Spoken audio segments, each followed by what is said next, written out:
Greetings, friends. I attended a rally for the People's Party of Canada in Thornhill, Ontario, this Thursday, August 12th, from about 3 p.m. to 6 p.m. I got there a little late, around 3:35, but luckily they hadn't even really started speaking yet. Small crowd. You know, this is close to Toronto, so what do you expect for an upstart party like this? It was featuring Randy Hillier, who spoke for about 15 minutes to open it up, and then Maxime Bernier, the leader, he occupied the honorable middle of the whole thing. He spoke about half an hour, maybe a little more, and then they had a local candidate, Samuel Greenfield, who also spoke at the end for at least 10 minutes. So I filmed the whole thing. I was there. I gave some of my immediate reaction at the end, which I also filmed. But I'm not going to post this video to YouTube because much of the things that were said, YouTube would likely flag as so-called medical misinformation or something along these lines. So what I've chosen to do is editorially make the decision to post it to Rumble or Odyssey. See the link in the description below. I do recommend watching the whole thing because even though if you're cynical about politicians, it's refreshing to see them talk common sense. I know, who knows if this is going to make a difference, but they did talk about a variety of topics, not just the medical tyranny situation and freedom and this sort of thing. So for those of you who don't want to go and watch the whole thing, I have included a selection of highlights for the rest of this video. We've all heard that metaphor of the slippery slope. We've heard it time and time again over my lifetime, over all of us.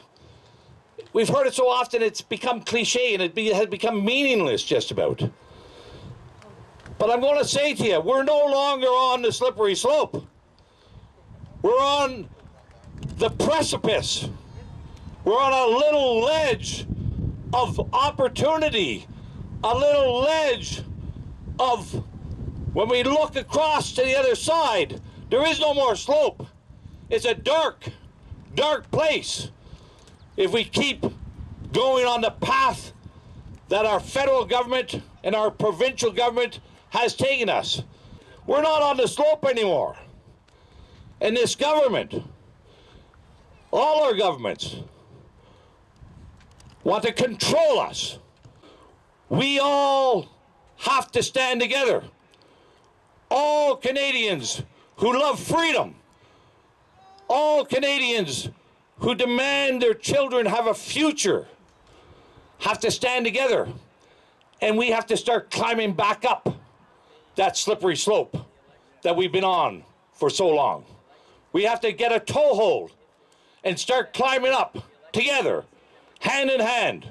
I'm mad because I don't recognize our country anymore, because socialist politicians, leftist politicians are in government right now, and they are destroying our way of life, our Western civilization values.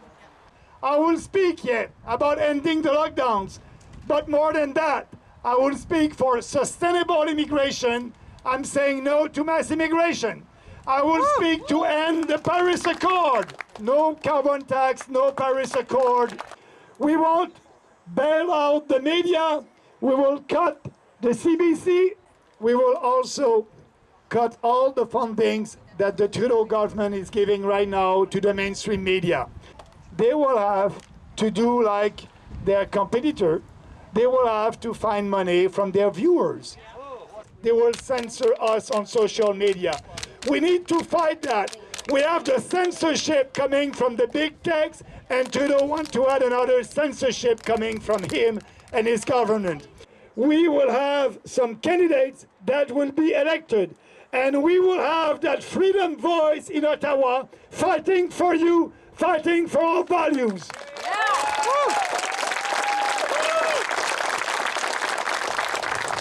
You know, these same people who told you that you shouldn't discriminate, that you should treat people with respect, and that you should respect the choices of individuals to do what they want with their bodies, where are those people now?